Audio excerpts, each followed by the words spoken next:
this year we want to show that we actually grew and we are stronger. And that's Europe winning the group stage and getting the first 3 picks. NA versus EU is just a sick rivalry, and like people are invested. You're saying NA versus EU, it's really EU versus TL, so. He's so low on health, only the flash bomb double it! Liquid up to a huge lead! I think if we get one on the board beating Liquid, I think that's pretty much the tournament or the best of 5 over, so let's try and get that one quick. 100 Thieves, Echo Fox, or TL can very easily beat Fnatic. Maybe they think we're weak, you know, free win, something like that. Even though G2 is really good, confident against the other 2 teams. When I watch NALCS, looks like, oh man, what are they doing? Coast is not clear the bottom lane. It gets deleted by a rocket barrage. Hjarnan on that Heimerdinger. I don't want to be cocky, but just feel like we're just way too good compared to NA teams, you know. Winning is nice, but winning against America, such a great feeling.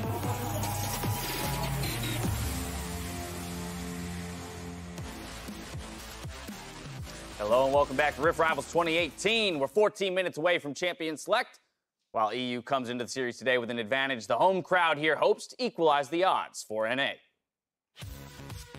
I think NA will totally be able to pull it off, hardcore. Oh, NA, baby. That's an easy one. It's going to be Fnatic. EU, they always start off with a big bang, but NA always pulls it off in the end. Yeah, absolutely, NA. No question. I mean, not trying to be biased or anything. Group stage was a bait. NA 3-0 today. 3-0 easy. NA is about to tear it up. EU is going to make NA feel like an international tournament, but yeah, Fnatic. Come on, Echo Fox, guys, yeah! Huni, please, like, I've been talking a lot of smack to the EU PAs. My job is sort of on the line, like, if you don't pull this off, then there's going to be no more Joel NA PA, so just please, please, please. The stakes have been raised. I didn't know Joel's job was on the line. Apparently. That's a big deal. People getting fired here. That's a big oh my goodness. smack talk if you're betting your job. For real. I will never be on the analyst desk again if North America. Woo! Ladies and gentlemen, Joel's work life is on the line. I've never pulled for NA so hard than I am right now. To get their thoughts on Game 1, though, of Rift Rivals Finals, let's send it over to the casters who will be bringing you the series. Thank you, Dash. Hello, everyone. I'm Daniel Dracos, and watching every word I say around my NA analysts, Isaac, Azeo, Cummings, Bentley, and Aiden, Zyrene Moon, and I have to, because you guys are on top of it. You're not going to let me get away with any of this EU fandom, huh? Yeah, absolutely. I mean, it's an all-American cast right now. I'm Canadian. Oh, that's true. Still, North America. I'm from Oregon. Hello? I'm from Oregon, so I'm an EU representative. It counts, guys. Don't worry about it. All right. Well, Game 1, of course, is going to feature G2's Wunder, and this guy has been putting on MVP performances in just about every one of his games, looking like the strongest individual talent coming out of Europe this tournament. Yeah, he has been playing so damn well, looking super prepared on the Aatrox. A lot of players have not really seemed to have an answer to it, have not really understood the champion very well, and he has been slamming in all 3 of these games. Yeah, he came here with a goal to prove himself, and he absolutely has. He's first in average gold at 15 minutes at Rift Rivals, despite playing on a team that is known for funneling not him, but their mid laner. So the fact that he has more average gold than people who get funneled is absolutely insane. It's definitely crazy, and this is really interesting to see now because all the pressure feels like it's on Huni on the opposite side because, quite frankly, he's been a bit of a disappointment this tournament. Yeah, it's just saving it for later, you know? He's just been charging up throughout the event, but Huni certainly has not put on a good performance, you know, considered one of the best, if not the best, top laners in the region, has had 3 disappointing games, and he needs to show up big today if North America is going to have a chance. Yeah, actually like 4 disappointing games in a row because even before Rift Rivals, he had that game where he got destroyed in the top lane. And so it's been pretty downhill for Huni, and if there's any time to kind of get your groove back, it's now.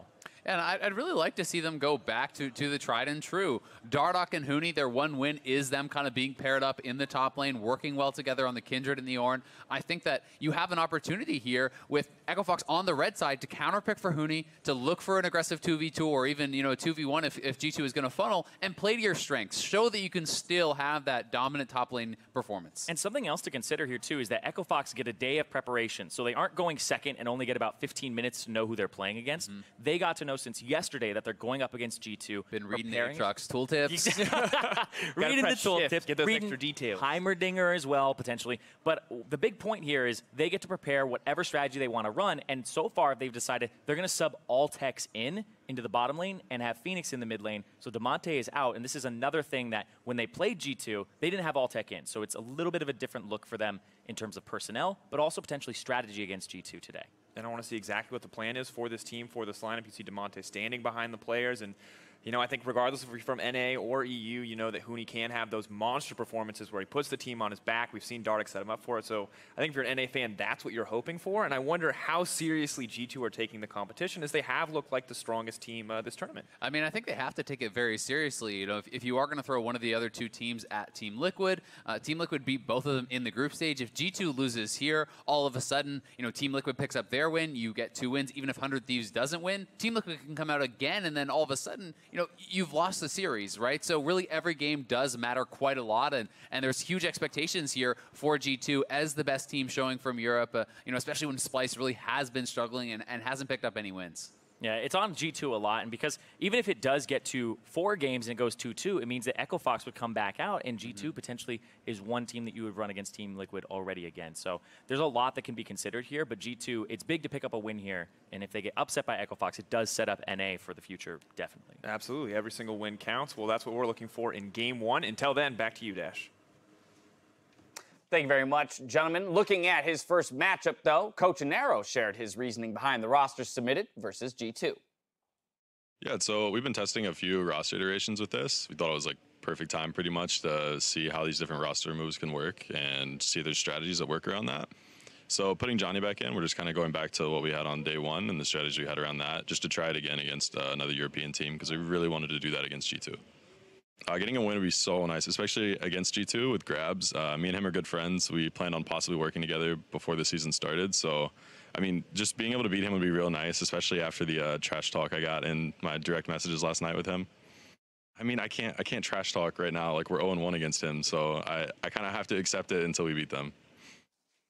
Going back to the lineup that they had on day 1, as he mentioned, of course, they didn't know who their opponent would be since EU got the counter pick. But how do you guys feel about that move? Do you think this is a stronger Echo Fox with Altec in? I think it's a little bit better. I think it's, at least in what we've seen in the LCS, it would be nice to have Fang in there for the complete synergy between Altec and Fang, but they couldn't do that with the international substitution rules. That said, I understand why Europe selected G2 for Echo Fox, just with how crazy they can be. Yeah, I mean, they should be able to control them. I just think, like, it's surprising he's saying they want to go back to kind of the strategy they did play on day 1. They really wanted to do it against a different team, because that was actually a funnel strat for Altec, specifically when we had Huni playing Renekton at the enemy turret, dying 10 million times. Not saying they're going to do exactly the same strat, but at least that's kind of what he's heading towards with this substitution. Yeah, he could also be referring to day 1 of the summer split. So that's when they put Altec up top on Wunder, they put Huni bottom lane on Yasuo. I would love to see it. That's the thing, you never know with Echo Fox. The reality is, though, for many of our viewers, this might be their first exposure to a best-of series in this specific style. So I wanted to discuss the kind of strategies that might go into team submission for both of our regions. Of course, we know the first matchup, but we don't know the rest. The rules are as follows. All 3 teams for each region must play once, and that resets after after 4 games 4 and 5, where it is blind submission. Each team may only play a maximum of 2 times at that point.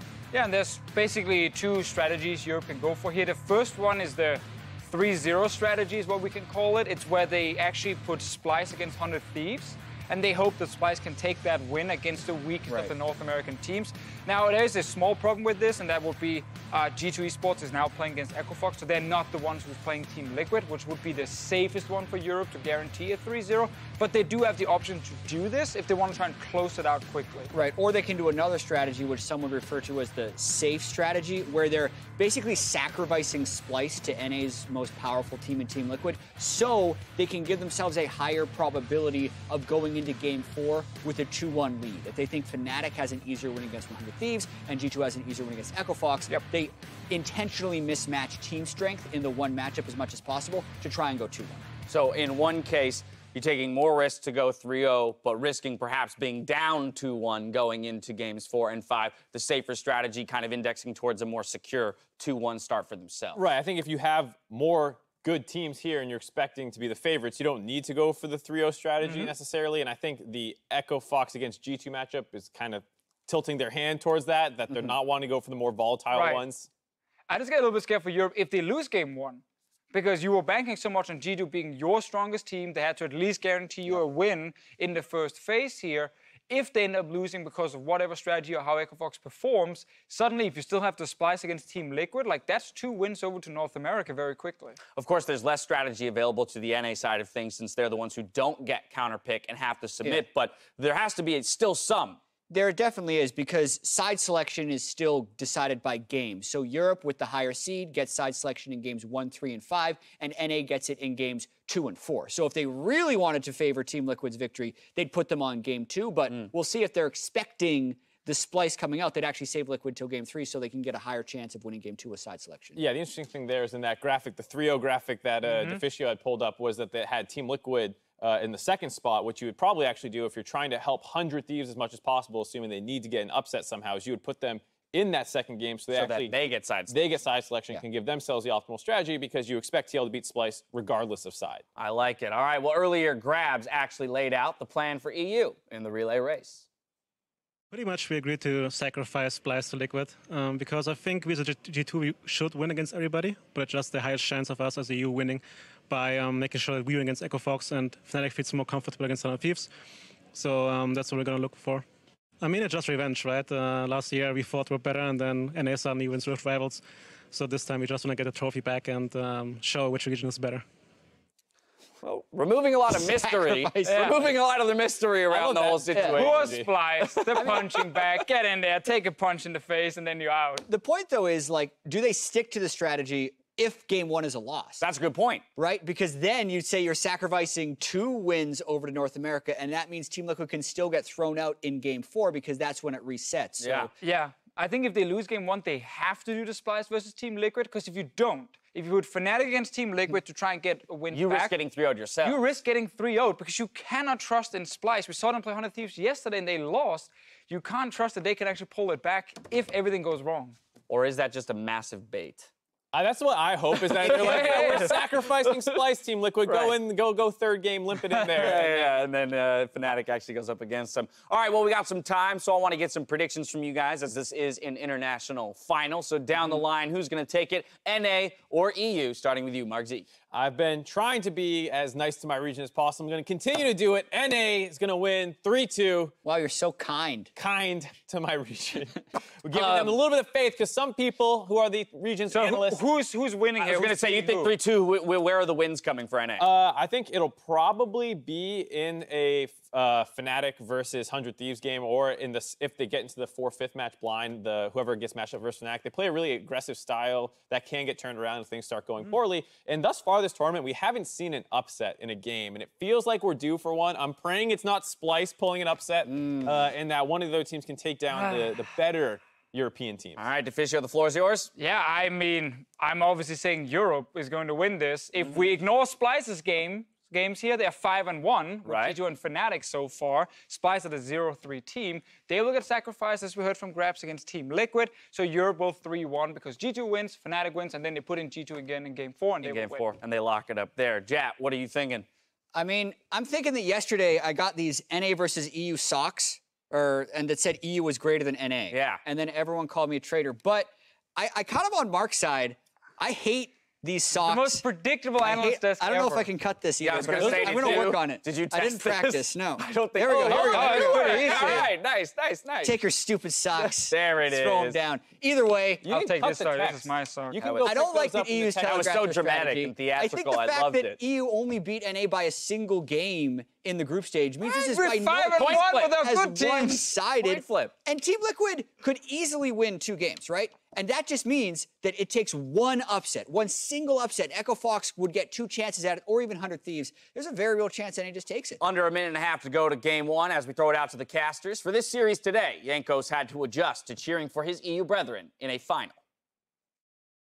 I'm really happy I have such a strong allies, because normally I hate them. This is the only time I can actually look for anyone else than me, you know? Normally we always just like care about ourselves, but this time we can actually like cheer for Fnatic with all our heart, you know? Like, just Fnatic, please win, you know? And it's honest and not fake. I love it, but I'm also concerned that he wasn't cheering for Europe during MSI. He's like, no. We don't get to go. We're not boo Fnatic. This is the first time he cheers for him. You got to be the best team in your region. Yeah. I mean, you could be a little salty and be like, I don't want to cheer for them because it should have been us going. And I like how he said at the end there, it's not fake. It's not fake this time. He's enthusiastic. I mean, you see him right now. This man is ready to go. He's ready to play, and you can understand why. You heard a lot from the desk about how important it is that G2 just smash every matchup they go into. Just so excited to play Braum today. Yeah. Can't wait to get in there. He is the world's most passionate Braum player. And that's the thing that also like sticks out to me is just champion select, right? If you're on the red side, you're playing against G2, I immediately think like Aatrox, Heimerdinger, and then you got to ban the Braum, right? You got to make sure Jankos can't have it. Go for that marquee matchup of the Dardoch Alistar versus the Jankos Braum. Oh, That's what the people came out to see. Jungler in the West, baby. Don't do this to junglers. Please, I beg you. All right, well, now Wunder picks bans for the first game in this best of 5. G2 Esports on the blue side. Echo Fox on the red. Already seeing some comfort picks taken away. Nocturne and Heimerdinger not going to see some play. Talia and Yasuo banned away by G2 Esports. It does become pretty tough, and actually really surprised to see that Aatrox banned from G2. Perhaps giving credit to Huni that he may have actually been practicing this and being willing to bring it out. But G2 has been so willing to first pick the Aatrox that I'm very surprised to see a blue side ban on it. They blind picked it twice, first pick. That actually blows my mind. And maybe they're saying we don't want to do this. There's something that's higher priority.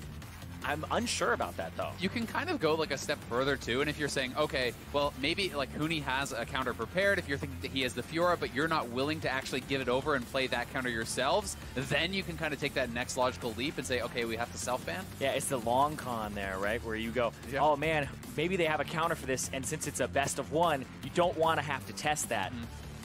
Find out. That's exactly what the logic is. Morgana becomes instantly the first pick priority here, so some flexibility in terms of what can happen. Interestingly enough, the Kindred now locked in. Dardoch did look very good on this champion. He looked incredibly well on it. He was getting fed. You remember that game, Azale, where he had like 10 stacks very early on in the game. It's the one win that Echo Fox had, was him popping off. Yeah, and I mean, if you can get to that early 4 bounties on Kindred, you always feel so good going into the mid-game, and we are going to get the funnel. I mean, yes, there is a possibility that it is not, but very likely going to be that Morgana heading to the bot lane. We're going to have Jankos on his Braum, Perkz playing the Kai'Sa. And it's going to be up to Echo Fox to see, do they have a better strategy against this? Yesterday, they tried to 2v2 mid against the funnel strategy. It really did not work out for them because their side lane started to crumble. If you put Huni in the top lane, if you put Dardoch on this Kindred camping up in that top lane, maybe you can find some more effectiveness and hold Wunder down. And Lulu was one of the champions that saw success when used against funnel comps. The ability to point and click CC with the polymorph is incredibly nice to have against a threat like Kai'Sa, but it seems like Echo Fox were ready for this. They didn't try to ban the Braum. They gave over the Kai'Sa willingly. They knew the funnel was coming. Yeah, the Lulu's not a guaranteed thing in that matchup because Black Shield now exists with the Morgana being first pick from G2 to secure it. And so it becomes less and less sure of how you're actually going to lock down this Kai'Sa. And the question is, is this a Lulu actually farming bot and a Vladimir mid? Is that going to be the Vladimir bot farming for Altec? That is what I'm expecting. Very likely a Lulu mid here for Fenix, and you're playing this sort of style. Then, where is most of your consistent damage coming from? Is it depending on this Kindred to really bring that marksman damage in the mid and late game fights, or are you going to put Huni on a carry? They did pair up very well with him on a tank alongside the Kindred. Yeah, I think that you put Huni on something that has a lot of damage because you have counterpick on red side. Wunder, now he doesn't have the Aatrox, he's going to have to play something else, and Huni will have a favorable matchup, whatever it is against. And if he's banning out the Darius, if they ban out something like a GP, you could very easily see, them moving towards a Mundo pick here, and saying that, okay, we'll ban out some of the counters or some of the really difficult matchups to that champion. Aatrox is already gone, Darius is already gone. Those are 2 of the best matchups into Mundo, so if Wunder wanted to put himself on a tank, that could be pretty effective. Kennen, another top lane ban there onto Huni, so definitely expecting more of a blind pick tank here from Wunder and him to just try to minimize loss while Perkz gets fed on the funnel. See exactly where they want to shift the priority for now. Echo Fox going to opt to pick up the Shen. Will deny that pick away from the funnel, as well as making sure they have a decent matchup for themselves. Where the Shen is going to go, though, remains a question for this lineup. Is G2 Esports debating their options? Very likely going to be Shen support with the Vladimir farming bot, the Lulu mid, and we're just waiting for the counter pick here from Huni. Poppy is the choice for Wunder, and Poppy has actually been receiving quite a few buffs, is actually quite a strong brawler, and is one of those champions that has good utility, is good at minimizing loss, and could see a lot of effectiveness. Wow. Yeah, Poppy, champion that, like you said, has been buffed multiple times, changes to a lot of her damage on her Q, and then also her ultimate. Now when you snapcast it, no longer makes them untargetable, so you can damage everybody who got knocked up in that one big ultimate. Also applies Plasma for the Kai'Sa to follow up. There's a tremendous amount of CC on this G2 squad. It's going to be Rakan support, the farming Morgana bottom lane. Wow, we are getting the Lucian. This could be, I think what they're going to do is actually flex Vladimir top, play Lucian as a marksman perhaps. It could be Lucian top for Huni, but I do think he's going to flex the Vladimir top, play Vladimir into Poppy, which is a very strong matchup in that 1v1. And this is one of the things that, you saw Jankos on the screen, he was looking kind of confused, and this is one of the things that Echo Fox can do. They have so much flexibility in draft. Huni can play everything, so you can swap these champions around, and while you're expecting to see a farming Vladimir bot, it's not going to be that. It will be Huni on the top lane Vladimir. And it's also going to be Altec, who just got subbed in on this Lucian, where he got a pentakill literally a week ago on this champion. Granted, he was funneled, but he does know how to play this champion and push the limits of it. And absolutely classic strategies here. Echo Fox showing us the variety that they have, everything that they can bring to the table in terms of creative picks and drafting, and G2 on the opposite side, pure funnel. When we saw them in Europe, it was old Aatrox in the hands of Wunder. He still got to play a carry. This time around, everyone is supporting the Kai'Sa. There is one damage threat on this team, and it is Perkz. Yeah, Perkz, he has been put in this situation many times, but the reason they are so good at running these funnels is because it pays off. Perkz knows how to execute, and everybody knows how to defend him. And the Poppy is another layer with the steadfast presence, where what's the engage on the side of Fox? It's really the Shen getting in there with a shadow dash, and that's shut down by the Poppy if Wunder is actually on point with his W. Could be tough. You can also look for things like the Vladimir being sped up by the Lulu, trying to fly in for those engages. But yeah, it's going to be kind of all eggs in the Perkz basket once again. But he is the best player on G2. He is their star, and he has been so damn consistent. Jankos working so well alongside him. And this is a funnel that G2 can be proactive with. They're very good at getting out on the map with the Kai'Sa, matching any dives that could be coming in here from Echo Fox if they attack the side lanes. And I'm very excited to see these two teams clash with their differing styles. Cannot wait to see it. We're going to start now. G2 Esports coming in on the blue side. Echo Fox on the red. First match of this best of 5. One last set of games. EU versus NA. Who will reign supreme? And I love this from Dardoch, where he's already marked Perkz, sending a message. And one of the big things in funnels is the other jungler has to figure out what to do against it. Sometimes you go mid towards the funnel on the waves because their timings are very deliberate and you can understand them and kind of catch them. But also going to side lanes that have gank potential are also options that you can go for. But it looks like Dardoch is sending a message already, marking Perkz and saying this is where he's going to go. And it will be very interesting to see if that is going to end up being the strategy. I mean, again, yesterday they did try this Rumble mid with Huni, Pantheon jungle, try to 2v2 against the funnel in the mid lane, and then utilize their pressure there to take away some of the jungle camps. Unfortunately, everything kind of fell apart when Wunder crushed Fenix in the top lane on the Aatrox, and then the strategy ends up not looking so good. But I think they could try to 2v2 mid. They could try to camp top, and are looking to steal away this red level 1. Echo Fox just has to give it. Yeah, they give it, but what they should get is mid lane priority, and if they can actually slow Perkz enough here and have the Lulu push with Glitter Lance, he may lose a minion or two because it's Jankos actually. Oh, that's interesting. They didn't smite the first camp. Usually you smite the first camp to try and get there because he's losing stuff to the turret. I think they might want to try to go for the scuttle or something, which is kind of interesting to save that away. They're later. Actually going right back for the Raptors, so they're going to try to save smite for the Raptors and take away multiple topside camps. So, definitely more of a commitment to the counter jungling style, but as you said, they lost the full first wave to the turret. So this is more of a focus on shutting down Dardoch than it is on optimizing farm for Perkz. So that is kind of the trade-off that they're making. They're saying, hey, if we keep the Kindred down, it doesn't matter if we're a little bit down ourselves. And with how good Dardoch looked on this champion, it makes a lot of sense to try to take something away from him, but he is undeterred. Moves into the bottom side. Yes, he has been delayed, but he's still going to get 2 buffs, and it looks like he is set up to clear out this bottom side nicely. Yeah, but he's mega unlucky. The scuttle on his side isn't the marked one, so... It's funny because what you want to do to get that stack is not actually kill the bottom scuttle. You wait a minute until the mark moves over to it, but that delays you taking a scuttle crab, which could potentially go over to the funnel. So this puts you in kind of a odd situation as the Kindred. Yeah, and while you always want to prioritize marks, you have to optimize farm first, right? The marks are secondary. They do kind of multiply your power, but you need the farm and the items to actually get that base power to start multiplying in the first place. So We'll see how well this is going to work out for him, and also how effective Huni can actually be up in that 1v1, because, you know, while I do think Vladimir can start to take over against Wunder, and Wunder, you know, yes, he can itemize for magic resist in the 1v1, but there's double marksman on this team supported by a Lulu, so if you stack too much MR, then you're vulnerable to those marksmen in the mid-game team fights, and that is really kind of the thing he's going to have to work with. It's also an interesting decision for G2. Wunder we considered probably the strongest performing member individually, and they put him on a much more supportive role this time around, whereas in every previous game, he's been a big individual carry. He really has, but when you're in this situation where you're going to funnel, Huni's going to play top, and you know, that is something that is pretty dangerous. If Echofox has red side, you're giving away the counter pick. And right now, Fenix, he pushed mid. Jankos had to come back to catch it. They know they're on top side. 4-man dive, bottom potential. Moving in and on the way. They're not showing anything for G2 quite yet. Mark on Wadid. Mark on Wadid, have to be careful.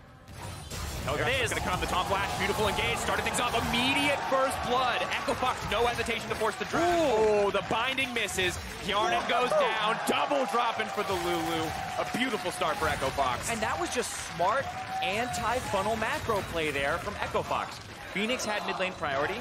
Jankos had to come back because they're farming too many jungle camps. Holds the wave. 100% you know exactly where the Kai'Sa and Braum are, so you have numbers advantage. And such a good taunt flash there from Adrian to set it up. There's no real way for Wadid to actually react to this. There comes the taunt flash. Gets both perfectly placed. Full commitment from Echofox. All members fly in. They get the double kill here onto Fenix. And that was a great flash from Altec as well. The binding would have made contact with him. He would have died. And he takes one more turret shot as well. Just barely staying alive.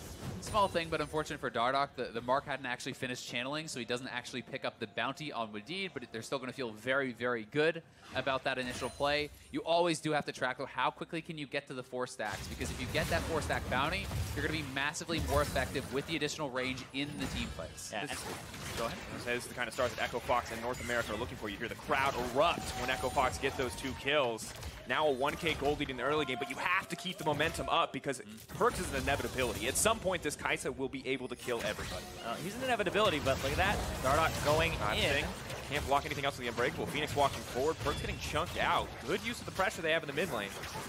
Yeah, very nicely done. I mean, they're going to push them back. He's going to be able to get a bounty in the bottom river now because bot lane is pushing. They shove out Perkz. He can roam down, pick up his first mark here on the bottom side, and even potentially, you know, look to put more pressure down on that bottom lane. For now, G2 Hjarnan and Wadid now going to have to play a little bit safer as Dardoch picks up the first mark, as you mentioned. Wunder, interestingly enough, keeping pressure on the top side of the map, but at a certain point, Huni's just going to be unconcerned by that Poppy for now, though. Pressure goes in favor of G2. Taunt not going to connect to the flash, though. You know next time it's up, he's going to be looking for it one more time. Yeah, and another thing that needs to be considered here is Fenix, he's the one who got the 2 kills. He gets the Lost Chapter very early. He has more shoving power, a lot of damage in that mid lane. And the more I think about it, Lulu's actually super good into Kai'Sa because her E gives true sight. So in team fights, she stealths, you still see her. Look at this roam actually on the bot side. Jankos running down to the bottom lane, trying to preempt any potential dives. While it's not going to pan out in this case, this is one of the things I think G2 does so well with the funnel. They don't just stay glued together with this Kai'Sa and Braum. Jankos tries to read the map using his jungle skills to kind of say, hey, where is their jungler going to be? I can still counter gank whether I'm a Braum or Sejuani or whatever, and he really is very effective with it. And then he ganks the lane that he's supposed to be in. Forward, custom blow stacks have not come in yet. Flash out, Fenix going to tank it on the way out, but no stun. Means no kill for the side of G2. I mean, they still get the flash out of him and the wild growth, so he is very killable right now, especially since Perkz now has killer instinct. Now make his way to the top side, see if he can get a gank on the Huni. Huni overextending has been a big issue for Echofox in the past. Of course, spam EULCS chat if you support G2 Esports, spam NALCS if you support Echofox. I'm guessing in-house at least that it might be a little bit NALCS favored. Zyrene, don't you pull out your phone to spam Twitch chat. That's cheating. You're not allowed to manipulate the results like that. We'll check in on the results later. If it's EU faved, we can doctor those up really quick. Classic American elections. Or if it's EU favorite, we just forget about it somehow. You know, oh, man, we never showed the results of that thing. Oh, unlucky. Right now. Absolutely a shame. But the pressure in mid continues to be a favorite of Echofox. This is exactly what they want. NALCS fans out in force, and Echofox out in force on the bottom side of the jungle, making sure to take away a few of these camps, denying resources. Although the battle's continuing to rage here. Trying desperately to fight back. I think Echo Fox are in a great position, though. Huni is doing well on the top lane, just scaling. Mid lane, the 2 kills went over to Fenix, and Altec has actually got a large CS advantage. And one of the things you really have to remember about this specific comp, as we're seeing Dardoch pick up another bounty, is that this is not such an early game all-in style strategy that Echo Fox is playing. They have a tremendous amount of scaling. Lucian and Kindred are going to be very powerful in their own right in the later stages with that Lulu support, and Vladimir is a monster team fighter in those later stages as well. So definitely there's a lot of flexibility in this Echo Fox comp. It doesn't feel as all-in on the early game. Yeah, absolutely, and I love that because all the scaling that's going to come through means that Echo Fox is a team, they love skirmishes. If you win some early skirmishes like they have in that dive, it just means that you get to that late game, that mid-game point where you want to team fight faster. And I'm really loving this game in particular, you know, how Echo Fox is playing this out. It feels like this is what they wanted the last game against Funnel to look like, where their mid and jungle are actually pressuring the Funnel. You can see Phoenix is only down 15 farm on Perkz. They're utilizing that pressure to then take away jungle camps, to delay the scaling here of Perkz and try to put him behind. And I think that they have done a very good job of that so far, but Perkz will hit his items, will get very strong, and it's going to be up to him to really perform incredibly well in these team fights to make it so G2 can kind of battle back. Yeah, and it's weird because, hold on, Perkz Hold up top though. When he could now be in trouble, running for his life. Doesn't look like he's going to be able to make Killer Instinct flash over, but Killer Instinct is there. Blast Cone, is it going to be enough? Good little bit of healing. Nah, not going to happen in the end. Huni running for his life. One more auto. He's going to have the Crimson Rush as well. Sidesteps. Huni can't make it out. So close, but Jankos going to get it in the end. Yeah, it goes over to the Braum, though, so that gold, that big amount of money doesn't go over to the Kai'Sa. And Phoenix is actually ahead in experience here in mid lane, so it's still like Perkz chasing this guy around, losing CS to the turret, losing experience. So this funnel is purely in gold, and he didn't even get that much off that kill. And it looks like a single kill is all it takes to sway public perception to win the vote there. 56%. So fickle, Twitch. And we take a look at this one more time. Huni just very much caught out here. Yeah, I mean, this is kind of reminiscent of the Renekton and stuff. Yes, he makes them chase him, and it kind of does take a bit of time to actually knock him down. But again, he is pushed up very far. It's only the Braum sitting mid. You know, you have to kind of be cognizant of the fact that Kai'Sa can roam very easily, utilizing the Killer Instinct, and Huni does do a good job in making Jankos take this and buying some time, but probably shouldn't have been caught in the first place. Yeah, but it means that Jankos had to stop holding mid lane, and now Phoenix is literally 6 CS, 7 CS behind right now. So yeah, it's very even, and I believe he's still up in experience. That's a really early Ignite. Not hesitating, just throwing down the Ignite there, and really it feels like Echo Fox have been dictating the pace of the game ever since they pulled out that successful bot dive. They've been pushing in mid. Outside of the one fumble there by Huni on the top side, things look so good for Echo Fox right now. 2K gold lead, a Drake in their favor, and they're steadily chunking down this mid lane tower. And we're not even seeing a lot of purchases here. Perkz just went back to get his Blood Razor. Phoenix is sitting on 2,300 gold, so there's a lot to be spent here. And Altec, ooh, the binding doesn't land! Protecting the enemy, Altec just gets to walk away. No hesitation there from Adrian, though, immediately using the Stand United to make sure Altec stays safe. Yeah, very calm play, honestly. You know, when you're trading out the Stand United for both the bot lane ult, it's better to use your Stand United than Altec having to flash. So that is a pretty good trade. You know, good communication there from the Echo Fox bot lane to not have to give more than that up. But, you know, G2 trying to fight back and put on pressure. This turret is getting whittled down. Very, very low. Dardoch, though, caught out in Wunder, going after Huni. Saying it's welcome. He's going to need the ulti to heal up, but he has to pull to buy a bit of time. Ulti, he is going to miss. Kindred now using her ulti as well, so ulti's staying used up. Maybe G2 can use this time to force down the top lane tower, but could be very vulnerable on the bottom side if they do. Yeah, the top lane turret is full health as well. Like, you can't just knock that down so quickly. Phoenix is going to get back out. They don't know where he is on the map right now, so Huni should be able to hold this. Wunder is out of mana, and it's Echo Fox. The inevitability of this bot lane going down is kind of there. Yeah, the only thing they have to worry about is potential teleport from behind by somebody like Wunder. And, Wadid looking for it. Black Shield does reduce a little bit of the damage there, but the Ignite ticking down. Wadid is going to make it out, but one more creep wave and this tower is going to break. Exactly. That's going to be turret there off of the engage from Adrian and follow-up from Altec. So this 2-on-2, and the fact that they got those early kills and summoner spells means Fox is going to have a good lead. And that means an early Blade of the Rune King completion for Altec. He's going to have the gold. They're going to give him solo turret gold here. And having strong individual side lanes that are winning and Perkz barely being ahead. He's actually down in gold in that 1v1 in the mid lane. You know, G2 is losing across the map, and they are going to have to be very, very careful to not bleed out this game because the side lane pressure will continue. And for the first time this tournament, it feels like G2 are on the back foot. 3 members on the Echo Fox lineup completing their first item. At the same time, Perkz is finishing up those tier 2 boots. That is not where you want to be. Oh, absolutely. You don't want to be in that position. and Echo Fox, they want to be in that position because now they get to swap lanes, they get to continue pressuring the map, and when you have a funnel where you have basically 2 supports and no jungler that wants to roam around, you end up having a lot more pressure here because now Dardoch can play to that side of the map, unlock the scuttles, and keep going into the jungle. Yeah, the amount of burst even that's going to be unlocked for Fenix now because those early 2 kills, the early Ludens, like this is Perkz with no HP purchased up, no MR purchased up, which is not an incorrect build path, but he's just damn squishy here on the Kai'Sa and is going to have to be so careful. And I think he shuts down the funnel. But, good flash there. The Grand Entrance not connecting. Big whiff there from Wadid. Running the ultimate for nothing. Gets the flash out of Dardoch, though, not having to use his own. But the thing here about the Luden's Echo is that's so much wave clear for Fenix. He actually pretty much pins Perkz down into the mid lane, and it really means that either Perkz or Jankos have to be in mid lane at almost all times here.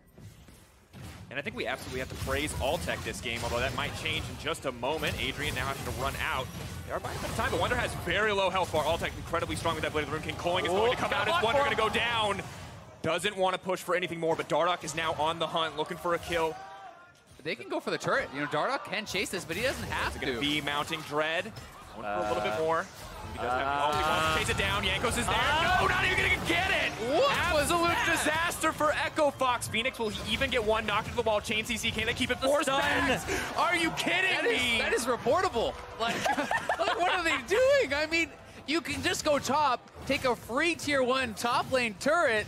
Fenix and Dardoch just ran it down. We just watched a live intentional feed here at Rift Rivals.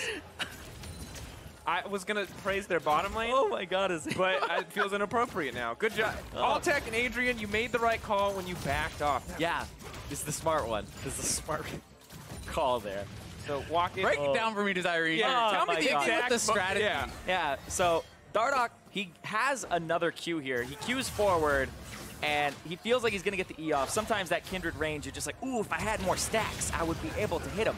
But then he gets blown up there, not expecting the damage from the turret, because it was just ramping up, and then we can't even talk about it anymore. We don't want to. Perkz now running for his life, needs to make it out, uses the killer instinct for the shield. Hemoplex still taking down on an immediate kill pickup for Echo Fox. May have made a mistake earlier, but they're turning it around instantly. Yeah, I mean, still, you know, the game is looking very good for Echo Fox, but definitely some questionable, we'll say that, plays there from Dardoch and Fenix. Either way, Echo Fox is looking good, still has pressure on the map, and we'll see if they can continue to pressure down these turrets. I mean, they've knocked down the outer turrets in top and bot. The mid lane turret is very low. Dardoch's going to grab another bounty on the bot side of the map, and things are looking better and better for Echo Fox, but they have to stay composed. You know, this aggressive playstyle is often this double-edged sword. It works very well for them, but they often then kind of overextend and go for these crazy plays that they can get punished for and give opportunities to their opponents to come back. And a big thing about the funnel that people don't always consider is you actually get 2 sight stuns in the funnel composition. So when you're on the back foot, you actually have more vision to put in your jungle and defend. So it's a little easier to cover both sides of the map when you typically can only cover one with a normal just amount of support and wards. And it's interesting, too, because G2 have been in this position before in the EULCS. Fnatic had a very strong early game against them in their recent matchup, but they weren't able to close it out. So the question now is, can Echo Fox just keep doing this? Things have been looking good, but if they make missteps like they did on the top side of the map, it's very easy for the Kai'Sa to come back. It certainly is, but I do think that Echo Fox still has full control in the game. They have pressure in both the side lanes for the most part. Dardoch is taking a dragon as they're taking a turret, as Huni is recalling. Like, they have full control on the map, and you know, Perkz is going to try to knock down the first turret here with the Rift Herald, should be able to get one back for G2. But it depends on how much he commits to this. They don't have vision in the river, so it looks like Echo Fox aren't actually going to try to cut him off or anything like that. Instead, they're just going to walk straight through and actually... Let's go for an extra wave. This is greedy. Yeah, they're going to actually try to punish him for it. Rune King trying to buy a little bit of time. Wants to get out Killer Instinct just for the shield. TP is coming in. The rest of the supports are here. Perkz is still alive. He might just be able to get one. Adrian going to get taken down. Wunder happy to pick up that kill. Huni knocked into the wall. Is he going to get a chance to buy a little bit more time? Pool comes out. Lamb's Respite. A brief break. Might be enough, but G2 trying to turn it back. Huni! What a god! Goes into the back line. Takes out the damage threat. That's all their damage they can chase! Can't get anything else. Dardoch just wants to clean it up. 2 dropping for Echo Fox. A good fight in the end, but an absolute bloodbath. You just see the force of will there from Huni, where he ends up almost dying. The pool comes through, the ultimate, and then the outplay to kill the soul damage source on G2. That presence of mind from him to go after Perkz when the entire fight is hectic. Definitely a big play, but Perkz honestly doing such a good job buying time, dipping and dodging with the supercharger and Viz, with the ultimate, buying time for the rest of his squad to get up there and keep him alive, and still a positive play for G2 on the whole. They get multiple kills, they get 2 charges, they knock down a turret, and right here is the player talking about, Huni turning it around and finishing off Perkz. Yeah, that was a really good turn there. Ultimate into the channel, E onto Perkz with the extra damage there. Dardoch absolutely saving the day. And we were talking about when you play a funnel, you take Dardoch kind of out of the game because he's on Braum, Alistar duty. Put him on a Kindred, give him the opportunities to outplay. 100% kill participation for him, and he really did save that fight to allow Huni to do the rest. And he's hit the 4 bounties. He's at 5 right now, so he, while he wasn't able to pick up a couple of those early ones because of, the spawning on the top side away from him, he has gotten a lot of bounties. Dardoch is looking very strong. We see Altec is going to be working towards that 2 items with the Black Cleaver, double spell pen on Fenix. A lot of things are coming together here for Echo Fox, and they need to continue pressuring turrets. Right now, they're looking for the bot lane tier 2 and potentially a dive here on Wunder. Yeah. The question is, are G2 even going to try to defend this one at this point in the game? 4 members strong here on the bottom side. Wunder left on his lonesome. Not even going to get a chance to defend this one. Hjarnan's here, but too little, too late. So Echo Fox going to grab another tower, continue to extend this gold lead, and we're a minute away from Baron spawning with this kind of massive lead. Yeah, and that's the thing is, like Kazale was saying, you have to keep this pressure up because right now, Perkz, 2-item spike for himself, has the Rage Blade, now has a stopwatch for the next fight, and so he becomes even harder to kill. It gives him more time to stack the Rage Blade, which actually interacts with the Braum passive of stacking up 2 every 2 shots. So Braum applies 1, 2 hits from Kai'Sa sets off the stun. So it's much harder to actually be engaged in these fights and actually have the uptime when you're against this combo. And it becomes so much about the precision engages from Echo Fox. Can you find that taunt flash? Can Huni find the flank, onto Perkz and take him down? Because if you mess up that engage at all, you're not going to have enough initial burst to take down Perkz. The supports will shield him up. He'll get Black Shield. He'll get shielded from Wadid. He'll be blocked up by Jankos. And if he survives, things will start to fall apart for Echo Fox. And that's where I think the Lamb's Respite and the Kindred pick become huge because you can wait out the shields. You can actually deal a lot of damage to this guy who can't kill you. And that's one of the big things of the funnel is they have this rubber banding back in once the supports get behind him. Even the Shen support, with that parry zone can be very frustrating when all of your damage is coming from this Kai'Sa. Even a couple of those auto attacks being parried coming out of a Lamb's Respite is a big deal. Yeah. And Spirit's Refuge, the double proc's not going to come through. And now, things look good. Perkz, though, potentially looking for a little bit of action here on the side lane, hoping Huni will overextend. Just use the E. Ties the blood. Now backs off. Just throws out the ultimate. A warning sign that Perkz should not commit there. Does give up that cooldown, but not getting much else. The rest of Fox, though, may just look for a collapse here.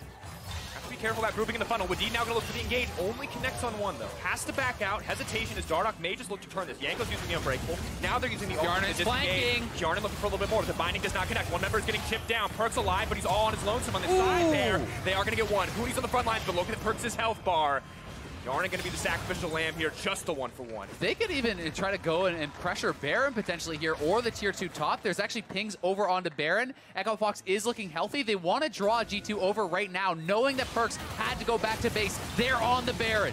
Start to cut through this. The Kindred and the Lucian there to shred it out. Fenix there to keep them healthy. Wunder debating what are the options. 7K and going dropping. Down fast. Has to make a decision here shortly. Dardoch now trying to turn. Wunder doing what he can with the steadfast presence. Needs to get in that pit, but they don't have a smite. No way. Fox are going to get this one in the end. Clean Baron for Echo Fox. And Fox get out too. They don't go for the bait. They don't actually chase Wunder, one of Fox's biggest Achilles heels, and they avoid it in this crucial match. Yeah, Echo Fox, showing some measure to their play there, showing some patience. Perkz was at 10% HP, but Huni saves his flash, backs off. They know they can go back for the Baron, and the initial play here, Wadid looked for the big engage, but Dardoch and Altec able to get back out of it, and they traded damage, chunking him out of the fight almost immediately. Yeah, just barely not able to make contact there, and also there's so much down that Adrian goes forward and Perkz comes in from the side. Everybody turns on him. He goes to the opposite side of Adrian, but then there's just so much damage from Huni. He removes Perkz from the fight almost instantaneously. Yeah, chunking him out and actually playing, pretty patiently, backing off with the rest of the team instead of trying to chase in for that empowered Q and the finish off. And Echo Fox retreat to the Baron. They're looking fully in control. One small mistake in the top lane, but they are looking damn good, and G2 Esports is the well, they're not the #1 seed, but they are the best team in Europe right now. And this strategy, we heard Grabs talking about it, trying to give this sacrificial lamb of Splice over to TL, depending on G2 to win. You have to hold that thought, though, because Perkz is now moving in, looking for Adrian. TP is being used, though. Huni's going to make his presence known. Perkz now needs to run for his life. There aren't any shields there. Sonya's buys a brief moment. Taunt not going to connect. Big mistake there from Adrian. He's going to regret that one because Perkz now can cut through everyone. Huni running for his life. Stand United is trying to bring him out. Goes over the wall. The killer instinct. Looking for the outplay. Perkz, a man possessed. He's going to get one. Looking for two. Tides of Blood does not make it. Crimson Rush is coming up soon. Huni. But there's a fight in the mid lane. Dardoch sees the explode. Sarah. Oh, double. Disaster for G2. Echo Fox can push mid lane. Huni's still going. Back. Tides of Blood is going to connect. One more. Perkz alive. Phoenix on the way in. He's going to get Perkz. He's going to take him down. They can end the game mid lane. They're pushing with the Baron buff here. Echo Fox may have just knocked G2 out of the best of 5. G2 have not lost a single game in EU or Rift Rivals all summer, and Echo Fox are going to take them down. 3-0 in the group stage, undefeated in Europe, but it is not enough in the face of Echo Fox. Turning it back, showing what they're made of, putting it all on the line here, but finding the first win for NALCS. A 23-minute win for Echo Fox. They go to the tried and true. Counter pick for Huni in the top lane. Dardoch on a carry jungler, and Echo Fox looked dominant over G2 here in game number 1. I wondered if they could keep doing it. Could they keep up the momentum? But they did not give G2 a moment to breathe. Perkz, you look at the bottom lane, you go, maybe he outplays. Maybe this is the chance to turn, but the rest of Echo Fox not going to give them a second. They say 3 supports, we're going to kill y'all. Exactly. If Perkz is not with the rest of the team, there's no damage source to knock down Dardoch, to knock down Altec, and that's the key for the Echo Fox composition. They can all work independently of each other. There's so much damage. There's so many threats. If Perkz is not there, the G2 composition does not function. Yeah, not at all. And I love that from Echo Fox, where they played against the funnel. We saw it from the very beginning. The contest on the red, they said, nope, go to the other side. And they did such a good job of shutting it down, where Perkz was basically the same level as Fenix the entire game, pretty much even in gold, and was not able to get much. They played so well against that funnel. This Echo Fox makes you look at the other Echo Fox games and be like, why are they trying all this stuff? Because when they do this, it looks so good. I mean, Dardoch on both his Kindred games was absolutely incredible. He absolutely was. But to hear more about that upset victory, let's send it over to Avali in the Echo Fox bot laner. Thanks, guys. Defeating the undefeated Altec. How pumped are you to be the first team to take down G2? Honestly, it feels pretty good just because, like, you know, we lost to them yesterday and, you know, I wasn't playing right. But, you know, it feels good to be the best EU team and, you know, we're their first loss, so it feels pretty good. And you guys were the first team chosen to play today. Were you nervous at all when you saw you were going against G2? Not really. Honestly, like, we have a lot of strategies planned against Funnel, and, you know, the one yesterday didn't really work out, but, you know, today we played pretty well, and, you know, we got the win. And Coach Anero said that he was putting you back in to try out some new comps and play styles. What made you the EU killer today?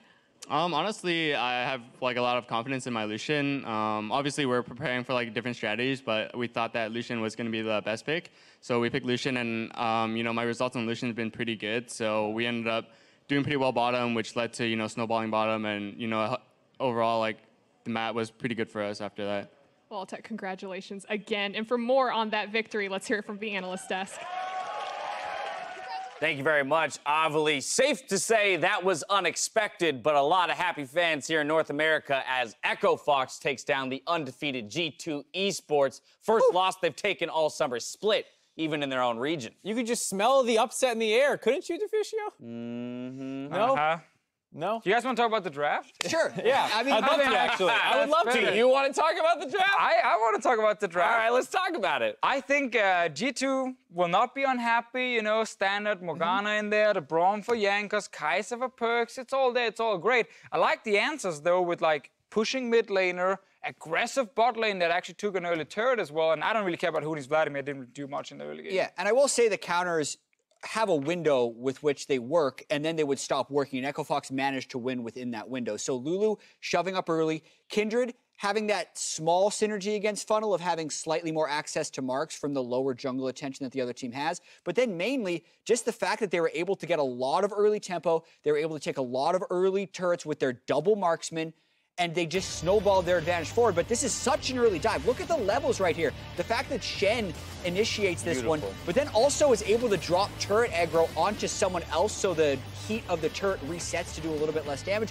Beautiful four-man dive there by Echo Fox. Yeah, Altec flashing that binding, not getting caught, and then tanking the turret to the last second was the only reason they didn't trade a kill back there. And then after that, that kind of set up the rest of the game because while Huni wasn't being very clean, dying, Fenix and Dardoch had their moments but also had some hiccups. The one consistent factor was Altec and Adrian, who got rolling right away. Yeah, but even after the 3 turrets died, I still kind of sat back and felt, okay, this is standard enough against the funnel, because when you play funnel, you are supposed to win early game against, like, it's 3 supports and a Kai'Sa who's just farming. So you should be getting ahead early if you're Echo Fox, and they did that. But I was like, it's okay. There will be a big team fight soon. G2 will win that team fight like they always do. Perkz will get a bunch of kills, and then right back into the game. As long as they don't lose a Baron, we're good. Sure, I will say that, but the plus 43 CSD at 10 for Dardoch and Fenix when compared to Jankos and Perkz is much lower than you want from a funnel. Like, there's, you fall behind, and then there's this, right? Because it was Fenix the same level of Perkz pretty much the whole time, and around 10 minutes, Fenix alone was almost even CS with Perkz, and that 43 extra was on Dardoch. The concern for me was not Perkz specifically not being further ahead. He got a Rage Blade like at 18 minutes. He was fine. It's more the fact you're playing against so many shields, like Black Shield and a Braum protecting him. So even if you do feel like you are actually doing fine in shutting down Perkz, you just normally can't kill him in a late game fight. We just never got to late game fights because Echo Fox, they got the exact moments they needed. Oh, very much so. You talk about the early game advantages, but rolling it forward into those skirmishes will end up in their favor. What's going on here? Wadid, what are you doing? First of all, your team is not ready to fight with you, and you only get onto Shen, so now Rakan is completely useless. Hjarnan is not even here yet, and Perkz is actually zoned from the fight originally. G2 at this point were just trying to stall. They did not have to do anything. But Wadid saw an opening, and I mean, if you are a playmaker, you go for these openings, and sometimes they backfire. That's what happened here, so they lost the Baron. And then this is the synergy with Lulu and Kindred. You drop the Kindred also, he can't die for a little bit. Then you have all the shieldings and stuff from Lulu come on top as well, so that he's able to get that big bonus and stay together. And this was what happened a lot of the time, was that there was no synergy with the 3 supports around Perkz. You had a bunch of supports in the mid lane, and then Perkz fighting with a Poppy in the bot lane. But hats off to Fenix there, being in the mid lane fight, and then running down to what had been a lost 2v2 by Echo Fox, where they're about to get 2 for 0'd, and that probably would have prolonged the game. Fenix made the smart call to ditch the marksman who didn't need his help killing turrets and finish out that fight. Yeah, I actually think Fenix was my MVP of the game, even though, you know, you look at Dardoch dancing around the enemy jungle, Altec taking bot lane turret, but I think he not only controlled the mid lane, he got a bunch of really good poke on Perkz and Jankos in the early game that also forced him to slow down. And then in all these different skirmishes, he did a great job. So G2's composition that was supposed to go as 5 ended up splitting up, and then they got completely punished by Echo Fox. All in all, at the top of the day, we talked about Echo Fox kind of being the wild card for the NA region, and that for G2 being the more stable of teams, that was the one that you thought might be able to handle Echo Fox, but the win falls in favor of the NALCS. NALCS gets to choose their next representative. They have elected to throw 100 Thieves out next in Game 2. EU has responded with Fnatic, and Blue side has been selected for 100 Thieves. And I like what NA is doing here, and it puts an absolute must-win for Fnatic. So they're getting the side selection, which is increasing 100 Thieves' chances of an upset because they think they're going to have Team Liquid versus Splyce in the bag anyway. And EU is still not switching their strategy. They're still saying, we're going to sacrifice Splyce to maximize our chances in the other 2. It's just gotten a lot scarier because at this point, almost the best case scenario that EU is thinking is down 1 and 2 moving into game 4, being allowed to play G2 again. Yeah, and the wild card, Echo Fox upsetting the #1 seed, that was supposed to be the guaranteed one. And then you're supposed to get the guaranteed loss with Splyce, and now the expectation was for EU to come out 2-1 with this strategy through the first 3 games. Now they're looking at a best case scenario of 1-2, and then maybe coming back in game 4. Or 2-1. I mean, the same way we say low seed and high seed. Exactly. I mean, Splyce it's way different. Upset's out of the air. I smelled an upset. It's gone. And then it already happened. Splyce will not beat TL. We have to remember Echo Fox is tied for first place in North America. There's a big difference in terms of what these 2 teams have shown. So Europe is hoping for a 1-2. If Fnatic lose, it's 3-0 North America. Let's talk about that matchup just a little bit. 100 Thieves on blue side does position them to get maybe the best draft possible for themselves, but what are we looking for 100 Thieves to do to actually take a win off of Fnatic here? I mean, I think you're kind of hoping that Fnatic shoot themselves in their own foot because they can be over-aggressive at times. I think when you just look at the two team strengths on paper, Fnatic should be the better team, but they have that tendency sometimes to go for an over-aggressive play. Yeah. And if 100 Thieves can sit back and get Cody Sun Big, who's been their biggest carry threat since their inception, that's what's going to get them to victory. I think you can 100% beat Fnatic in the laning phase. We know they mainly want to run tanks top lane. We know in the bottom lane it is some of the standard mages, but if you have things like Lucian and you actually can get him ahead early, you can shut down Whippo and Hylissang in the bot lane, and then Fnatic and this like 5-man run at you comp is not very scary, because they need to be ahead, so they're the ones forcing the fights. Yeah, and just to set some expectations, I'm not expecting too much from 100 Thieves, because we have to remember this is their first week playing with Levi and Brandini on their main roster. They tried a Levi funnel the first time they played against G2, didn't work. I think their best chance is to play actually as standard as possible with strong lanes. Try and give Levi winning lanes so he turns it into more of a solo queue experience where he can thrive and try and carry that way. But I think it's pretty unlikely for this case, and I'm hoping for the Game 4 NA victory. A big surprise here in Game 1 as NA takes it. They drew first blood. We'll see if Fnatic can equalize the scoreline versus 100 Thieves in Game 2. Don't touch that browser.